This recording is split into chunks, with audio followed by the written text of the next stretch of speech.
안녕하십니까. 산업소재연구그룹에 근무하는 김병균입니다. 이번에 운영회의를 발표를 제안을 받았을 때 사실 저는 나중에 말씀드리겠습니다만은 기존에 발표하신 분들의 리스트를 한번 봤습니다. 보니까 대부분 다 포스코 과제 그리고 조합 과제 위주였더라고요. 거의 다. 그래서 재고를 발표드릴 내용은 지금 현재 포스코하고 현재 비즈니스는 직접적으로 관련은 없는데 그래도 EV에 관련된 알루미늄 소재에 대해서 조금 소개를 할 수 있을 것 같아가지고 정부 과제입니다만은 뭐 우수 사례는 아니고요. 제가 하고 있는 내용을 좀 말씀드리면 좋을 것 같아가지고 오늘 보고 드리겠습니다. 발표 내용 제목은 EV용 고강도 알루미늄 합금 압출제 및 부품화 기술 개발이고요. 발표 순서는 리스트에서 그래도 알루미늄을 쭉 오래 연구를 했었고요. 거기에 알려진 히스토리랑 그리고 국내나 해외의 산업 현황과 주요 이슈 그리고 발표 연구 과제의 내용하고 이걸 좀 종합해서 향후 계획하고 종합적인 시사점에 대해서 보고순으로 보고 드리겠습니다. 거창하게 리스트 알루미늄 연구 히스토리라 했는데요. 포스코 같은 경우에는 꾸준하게 알루미늄 창사 이후에 한 80년부터는 꾸준하게 위기 경영의 이슈로 인해 가지고 알루미늄 사업에 대해서 꾸준하게 검토를 했던 걸로 알고 있습니다. 한 2000년 10년까지는 산발적으로 검토를 했고요. 2010년 전으로 종합 소재 사업에 있어 가지고 알루미늄 에 대한 후판 사업에 대한 검토를 했고요. 아울러서 포스코 자회사인 PNS가 유알텍이라는 국내 알루미늄 기업을 인수를 해서 한 3, 4년 정도 운영을 한 경험이 있습니다. 그리고 권영준 회장님 오시면서 이제 종합소재 사업을 좀 기틀을 다시 한번 마련한다고 그래가지고요. 정리할 건 정리하는 과정 중에 알루미늄 사업은 사실 정리가 되었습니다.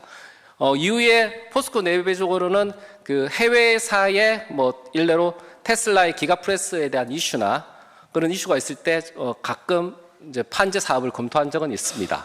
그러나 최근 들어서는 포스코의 경쟁사인 H사가 하이퍼캐스팅 최근에 보고가 되었는데요. 테슬라의 기가프레스를 공정을 적용한 기술을 적용할 거라는 보고를 했기 때문에 다시 또 검토를 하고 있는 걸로 알겠습니다. 제가 포스코 리스트에 2004년도에 입사를 했는데요. 이후에 포스코에서 알루미늄 관련된 연구에 대한 산발적인 검토를 했는데 직접적인 연구비를 받은 적은 거의 없습니다. 그래서 보니까 제가 입사를 할 때 특성화 과제라고 조금 연구비를 지원을 받은 적이 있고요. 그리고 포스코가 자동차 판재 사업 검토할 때 선도 과제로 조금 한 3억 정도 기술 개발에 대한 검토를 했던 적이 있습니다. 그래서 저는 저희 선배도 그랬습니다만은 제 입사 이후로 한 85건의 연구과제 제가 수탁을 했고 그리고 알루미늄 관련된 연구로 한 238억 정도 계산이 되더라고요. 마이 프로젝트 한번 검색을 해보니까. 그래서 한 유알텍 이전까지는 저희는 사실 설비를 일부 펀드를 활용해 가지고 기반을 구축했던 단계로 생각하고요. 이후에는 사실 유알텍 사업을 할 때 저희가 기술 지원을 했습니다만 실질적으로 과제를 수행을 하지 않았습니다. 조합 과제나. 그래서 엑스티드가 됨과 인해서 비슷한 비철 산업인 포스코가 영위하고 있었던 마그네슘이나 타이타늄 같은 연구 개발을 지원을 하였고요. 그리고 아시다시피 저희는 실용화 기반이다 보니까 설비 자체가 PP급이지 않습니까? 거기에 대해서 기업들에 대한 부여시를 반영하면서 연구 방향에 대한 제고를 하면서 어느 정도 미래를 준비했습니다.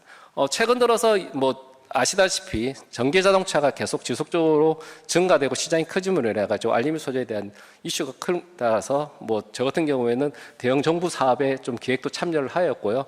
또 감사하게도 저희 연구 인력들도 또 보강이 되고 그리고 지금 최근 들어서는 이제 수요 기업에 대한 기술 지원과 동시에 기술 이전 용역 사업을 해서 연구 과제를 수행하고 있습니다. 최근 들어서 철강도 그렇습니다만은 알루미늄도 탄소 중립에 대한 이슈가 있어가지고 이에 관련된 연구를 현재 산업부나 포스코 쪽에 제안을 한 상태입니다. 좀 전에 말씀드렸듯이 알루미늄 산업에 대해서 간단히 말씀을 드리면요, 아시다시피 내연기관차가 2025년부터는 노르웨이에서는 판매가 금지될 거고요. 30년, 35년 되면 다양한 나라에서도 판매가 금지된다고 우선 어나운스는 된 상태입니다. 그러나 이 전기차가 이런 이제 탄소 중립이나 좋은 특성에도 불구하고도 배터리 무게가 상당히 무겁기 때문에 거기에 대한 반대급부로 경량화 소재는 계속 이슈가 되고 있습니다. 일례로 알고 계시는 미국 포드의 픽업 트럭인 F150 같은 경우에는 배터리를 채용함으로 해서 700kg, 한 30% 이상의 무게 증량이 있고요. 국내의 코나 같은 경우에도 약 300kg의 증량이 있습니다. 이걸 대응하기 위해서는 경량 소재인 알루미늄 사용량이 계속 지속적으로 증가되어야 되고요. 알루미늄 사용이 증가된과 동시에 철강은 포스코에서 항상 강조하고 있습니다. 강하고 또 다시 역류할 수도 있습니다만 알루미늄도 강한 소재나 그런 부분에 대해서는 꾸준하게 개발이 되어지기 때문에 그에 대한 사용 증대는 지속적으로 증가될 것으로 예상됩니다. 앞서서 말씀드린 것과 같이 가장 최근 들어서 알루미늄 이슈는 탄소 중립입니다. 탄소 중립은 철강 같은 경우에는 1톤 국내 같은 경우 1톤 생산 시 1.45톤 정도의 CO2를 배출하는데 국내는 원료를 제전량 수입함에도 불구하고도 스크랩 일부 쓰다 보니까 한 11.4톤입니다. 원칙적으로는 글로벌은 한 16톤 정도 되는데요. 국내 같은 경우에는 공급망 이슈, 즉 재련 산업이 없기 때문에 다운스트림 이슈이기 때문에 알루미늄 산업의 저탄소가 불가능하기 때문에 스크랩을 이용한 시장을 좀 증가시키면서 이슈가 되고 있습니다. 아시다시피 최근 올 4월에 유럽 연합 의회에서 탄소 국경 제도라는 걸 이제 의회를 통과를 시켰습니다. 이거는 26년부터는요 의무 사항이 되는데요. 대상되는 소재가 알고 계시는 철강 그리고 알루미늄 그다음에 그 외의 소재입니다. 포스코 같은 경우에는 철강에 관련된 탄소 중립에 대한 이슈로 한 3, 4년 전부터 꾸준하게 기술 개발을 진행하였는데 알루미늄은 그런 이슈가 좀 많이 없어가지고 최근 들어서 좀 저희가 좀 어려운데요. 탄소 국경 제도의 시밤이라고 이야기를 하는데요. 현재 해외 특히 유럽으로 보냈을 때는 알루미늄 같은 경우에는 지금 지금 부품 가격이 한 30% 정도 증가가 예상됩니다. 그래서 알루미늄 시장을 좀 간단히 요약드리면요. 스테인리스라고 저희가 비교했습니다. 스테인리스 대비 한 80% 정도 수준입니다.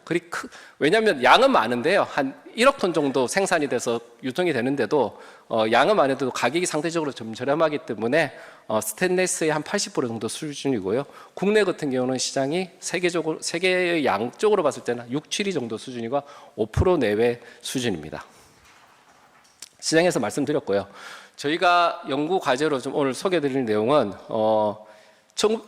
20년도에 아시다시피 아베의 이슈로 인해 가지고 소재 부품 사업이 진행되었죠. 그래서 3년 정도 수행을 했고요. 올 6월에 평가가 완료된 과제입니다. 작년까지 수행을 했습니다만은 알루미늄 샤시, 배터리 팩, 사이드 실이나 프론트 멤버를 그리고 배터리 팩을 만드는 소재와 부품화 관련 연구였고요. 컨소시엄으로는 압출 기업인 알맥 그리고 연구소인 연구리스트, 한자연, 그리고 학교 인하대, 그리고 부품 기업인 DSI로 구성되어서 총 5개의 기관이 연구 개발을 하였고요. 보시는 것과 같이 저희는 연구 과제를 수행할 때 가급적이면 밸류체인에 기반한 연구 과제를 수행을 하였는데요. 소재부터 공정, 그다음에 부품으로 크게 나눠 갖고 저희가 연구를 하였는데 저희는 사실 소재하고 공정 연구, 소재를 기반한 공정 연구를 많이 수행하였습니다. 그 중에 저희가 한 연구가 용해, 연주, 균질화 그리고 열처리 연구고요. 대표적인 연구가 이제 알루미늄 용탕 품질을 개선할 수 있는 연구, 그리고 연주 과정 중에 크랙을 없애는 이제 고품의 연주를 개발하는 과정, 그리고 압출제의 특성을 확보하기 위한 열처리 설계를 주로 진행하였습니다. 연구 내용을 간단히 소개시키면요. 철강 같은 경우에도 탈산이나 이제 실현을 할 때 산소 칠연을 하는데요. 알루미늄 같은 경우에도 용해 과정 중에 공기에 수분이 있다 보니까 수분을 먹으면 이런 금속 중에 수소가 먹힙니다. 그래서 이런 수소를 제거하는 게 중요한데요. 이런 수소는 GBF라고 로터를 통한 가스 버블링을 진행합니다. 이 가스 버블링을 하면서 수소가 흡착돼서 부상이 되고요. 현장에서 직접 저희가 실험을 하는 전에 저희 현택 테스트 전에 잘 보이는 수 모델로 검증을 했습니다. 그래서 로터 형상을 밑에서 보이는 것 같이 여러 가지 형상을 두었고요. 그리고 속도나 가스량을 준 과정 중에 저희가 실험 여러 가지 변수를 두어서 수모델링에 대한 메커니즘을 어떻게 제거할 수 있는지에 대한 기준을 도출하였고요. 아울러서 저희 같은 연구원이 수소가스 대신 아르곤을 취입해가지고요, 산소를 농도를 제거하는 과정을 모델링하여서 삼각경기를 도착을 했습니다. 이후 이 기본을 기본으로 해가지고요, 로터 여러 가지 형상, 즉 날개 면적이나 개수, 그리고 디스크 형상을 좀 바꿔가지고 탕면이나 교반력, 기포가 어떻게 미세화되는 과정들을 동시에 조건을 확보하여 가지고 다음 장에 보여드리겠습니다. 날개 확장형이나 디스크형의 로터를 선정하여 선행 연구를 하였습니다. 이 수모델을 기반으로 해서요, 저희가 보유하고 있는 설비에 탈가스 실험을 하였고요. 현장에 사용하고 있는 대비 리스트가 제한한 기술들이 상당히 어느 정도 수준의 가스가 없어짐을 보일 수 있는데요. 개선을 확인하였고요. 이 기술은 저희가 계속 검증을 하고 있어가지고요. 형상이나 운영 조건들을 현재 이걸 만드는 기업하고 현재 기술 이전을 협의 중에 있습니다. 용탕을 이렇게 깨끗한 걸 만들어서 저희는 연주를 해야 됩니다. 주조라는 과정 중에 저희가 보유하고 있는 설비고요. 이 설비를 보여드린 이유는 보시는 설비가 조금 생각보다는 큽니다. 현장에 들어오신 분도 보시면 아시겠지만 저 혼자 할 수 있는 일이 아니라는 걸 말씀드리려고 이 설비를 보여드린 거고요. 저희가 연구를 할 때 한 4명, 5명 정도의 연구원 3명, 그리고 기술원 2명, 플러스 또 다른 분들이 좀 도와주셔야지 연구를 진행하기 때문에 이런 설비를 이용해서 진행을 하였고요.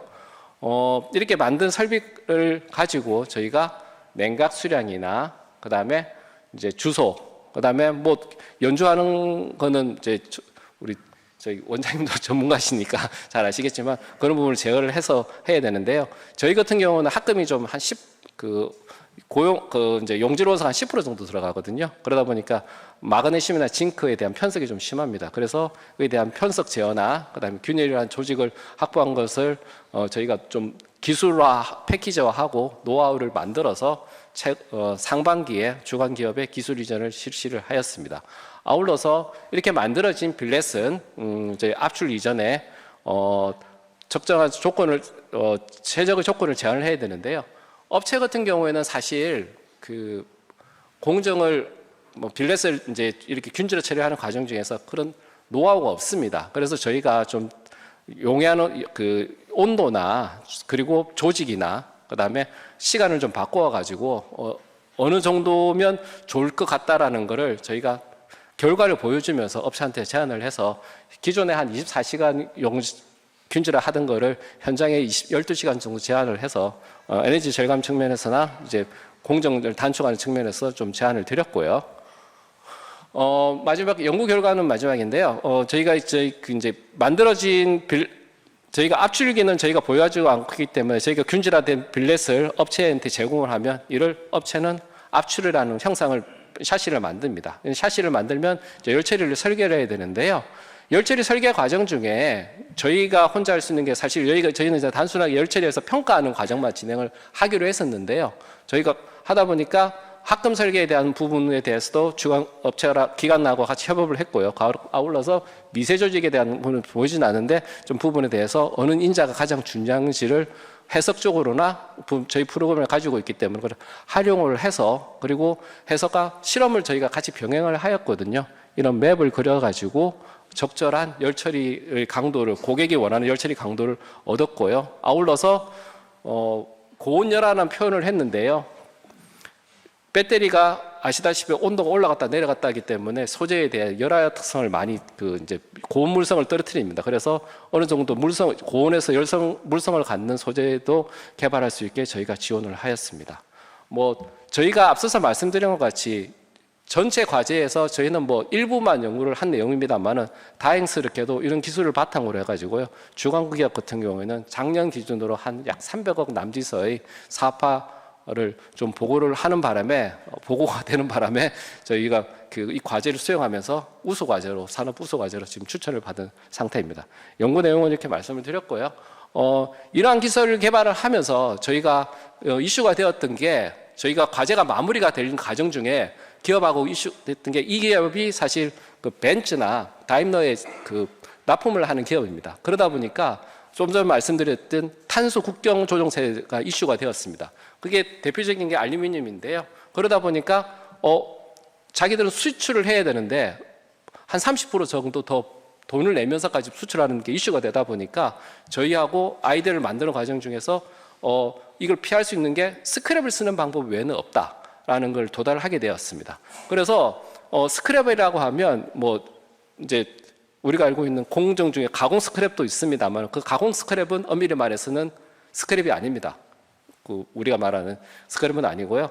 다 사용된 스크랩. 대표적인 거는 베버리지 캔입니다. 우리 주위에 보이는 거. 베버리지 캔은 수명이 끝난 스크랩은 스크랩으로 인정받는데 수명이 끝나지 않은 스크랩은 스크랩을 인정받을 수 없습니다. 그래서 그런 부분에 대해서 서로 아이디어를 만들어 가지고요. 그에 대한 이슈가 있어 가지고 최근 들어서는 저희가 산업부에도 이런 관련된 그걸 제안을 드렸고 차주에 제가 또 설명을 하러 갑니다만 산업부에도 설명하려고 할 계획이고요. 이러한 기술을 기반으로 현재 특성화 과제로도 지금 제안을 한 상태입니다. 유사하게도 애플에서 지난 애플 와치가 최근에 9월 달에 출시가 되었는데요. 얘네들의 이슈가 탄소 중립입니다. 벨트가 가죽 외에 다른 걸로 바꾸고 그다음에 이게 프레임이 알루미늄입니다. 알루미늄인데 기존에는 그냥 소재를 깎아서 쓰는데요. 얘네들에 의하면 재활용 스크랩을 다 활용해가지고 100%에서 이 제품은 탄소 중립을 달성했다고 합니다. 저희가 연구하고 있는 것들이 사실 크게 산업이나 그런 데 크게 영향을 미치지 많이 미칠 거라고 생각을 하고 있었는데 이렇게 산업 현장에서 바로 적용이 되고 있다고 하는 거 봐서는 저희도 빨리 R&D나 그런 부분을 좀 빨리 지원을 해야 되지 않을까 싶은 생각이 듭니다. 아울러서 저희가 향후 계획으로는 이제 포스코에도 실질적으로 알루미늄을 생산하지는 않는데 알루미늄을 원료로 포스코에 납품하는 기업이 엠텍이라는 기업이 있습니다.